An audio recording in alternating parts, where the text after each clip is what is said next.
স্বল্প সময়ের মধ্যে নির্বাচনের দিকে যাবে অন্তর্বর্তী সরকার, এমন আশাবাদ ব্যক্ত করেছেন বিএনপি মহাসচিব মির্জা ফখরুল ইসলাম আলমগীর।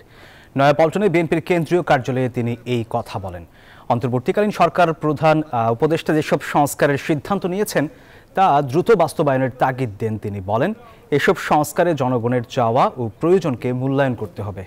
তিনি জানান, আগামী 14 সেপ্টেম্বর বিকেলে শহীদ মিনারে সমাবেশ করবে বিএনপি। পরদিন 15 তারিখ নয়াপল্টনে হবে দলটির সমাবেশ। একই সঙ্গে 15 তারিখ বিভাগীয় শহরে গণতন্ত্র র্যালি করবে বিএনপি। অতি দ্রুত যেন এই সংস্কারের কাজগুলো শেষ করা হয়। 14 তারিখে আমাদের 3:30টায় বিকাল 3:30টায় শহীদ মিনারে একটি সমাবেশ অনুষ্ঠিত হবে।